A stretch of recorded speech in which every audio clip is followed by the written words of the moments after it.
Saludamos a todos nuestros hermanos con el amor de Jesucristo y gracias a Dios que por medio de este medio podemos nosotros compartir la palabra de Dios y continuar con este estudio de la justificación. Vamos a estar leyendo Romanos capítulo 3 y en el verso 25, así que le rogamos que puedan abrir sus Biblias, reunirse ahí en la mesa, los que puedan conectarlo al televisor, este estudio y así en familia poder compartir la palabra de Dios en este tiempo que gracias a Dios podemos tener para estudiar su palabra. Romanos capítulo 3 y verso 25 y dice así la palabra del Señor. A quien Dios puso como propiciación por medio de la fe en su sangre para manifestar su justicia a causa de haber pasado por alto en su paciencia los pecados pasados.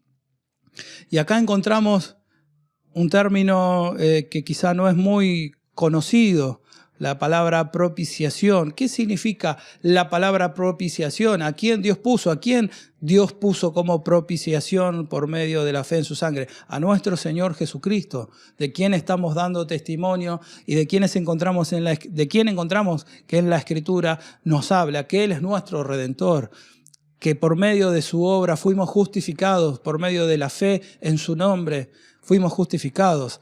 Por eso la palabra propiciación, dentro de todos los significados que tiene, nos dice un lugar donde se realiza el perdón de pecados, la ofrenda propiciatoria o expiatoria, el medio por el cual los pecados son perdonados.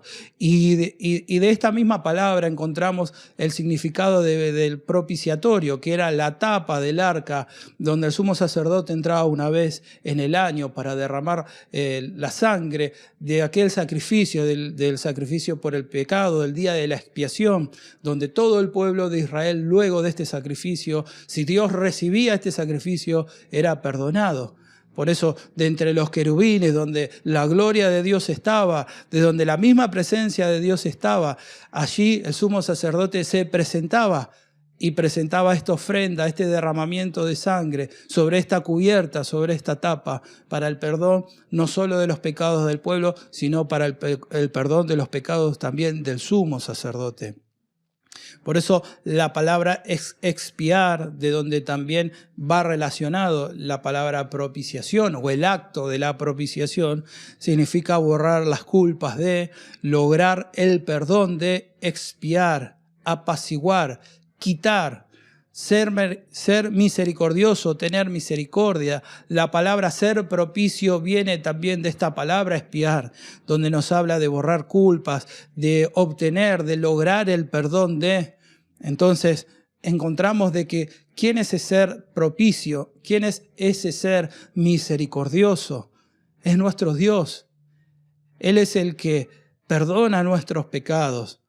Él es el que a través de este acto de la obra de nuestro Señor Jesucristo alcanzamos el perdón. Y estos puntos son muy importantes de tener en cuenta, hermanos, porque ¿qué hacen aquellos que no entienden? ¿Qué hacen aquellos que quizá tuercen las doctrinas, que tuercen la palabra de Dios? Llaman que la justificación es una doctrina que lleva a los hermanos y a la iglesia a pecar.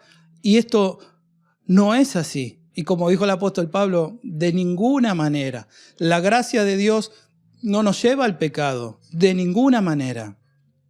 Porque a través de esta obra redentora de nuestro Señor Jesucristo y en el principio encontramos que Dios lo que hace, dándonos a conocer que una vida inocente fue la que apaciguó la ira divina, fue la que logró la realización del perdón de nuestros pecados.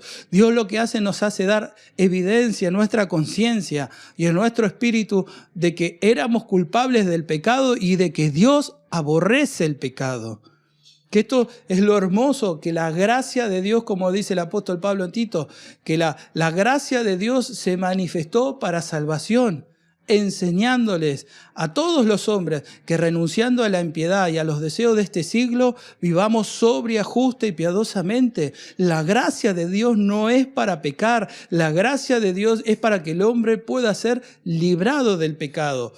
y la justificación a través de la propiciación por medio de la fe en la sangre derramada, en la vida entregada de nuestro Señor Jesucristo, nos enseñan de que Dios es santo y que sin santidad nadie se puede acercar a Dios. Y nos enseña de que tuvo que una persona santa, sin mácula y sin mancha, ocupar nuestro lugar. Y como estudiamos en los videos anteriores, Él fue el que sufrió nuestros dolores.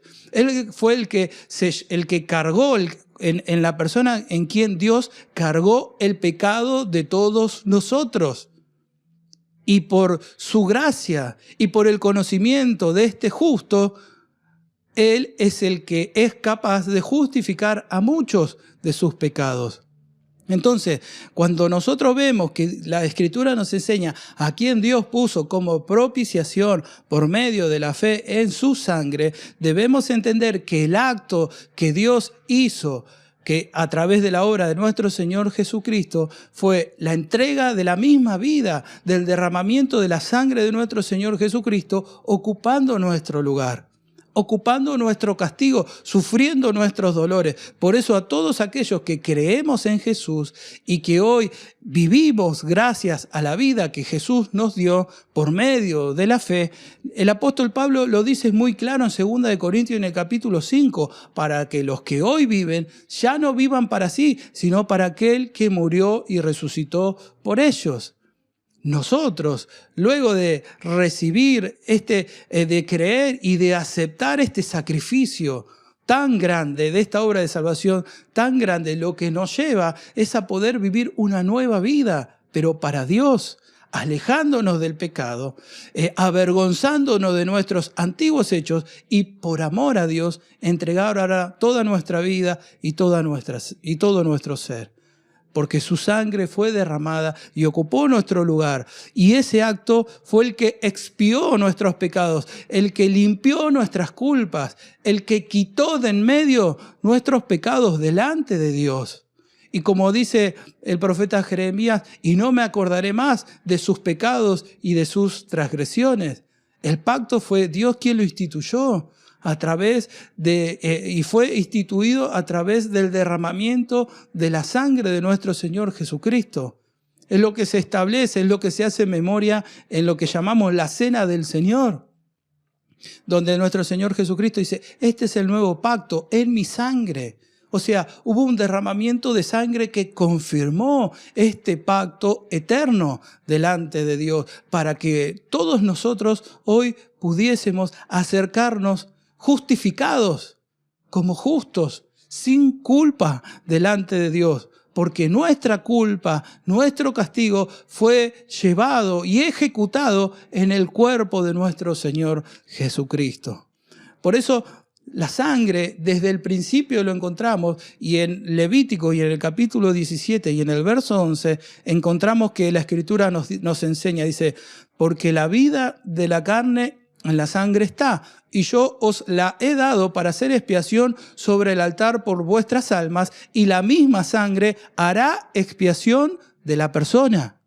Por eso Jesucristo tuvo que derramar su sangre, porque Dios dejó, hablando en un principio de los sacrificios de los animales, en el antiguo pacto, Dios había dado que el derramamiento de sangre sirva y se utilice delante de su altar y delante de su santuario para la expiación, para el perdón de la persona, para el perdón del alma que se acercaba con sangre, con ese sacrificio delante de Dios, para poder alcanzar ese perdón, esa reconciliación que necesitaba esa persona por causa de sus transgresiones. Porque el pecado hizo una barrera de separación entre Dios y los hombres. Y esto es lo que debemos entender nosotros los cristianos y todo el mundo entero, que el pecado hace una división, una separación entre el hombre y su Dios. Y el único camino y el único medio para poder restablecer esa comunión es la ofrenda, es el sacrificio. Y en este caso, para nosotros, la ofrenda y el sacrificio de nuestro Señor Jesucristo. Desde un principio Dios lo enseñó así, lo hemos visto y seguirá eternamente de esta manera hasta la consumación de los tiempos. El hombre no se podrá acercar si no es a través de nuestro Señor Jesucristo. Y ya en Hebreos, y en el capítulo 22 y en el verso 28, encontramos lo que la Escritura nos enseña. Y dice, y según la ley, casi todo es purificado con sangre, y sin derramamiento de sangre no hay remisión. ¿Qué significa esto? No hay perdón.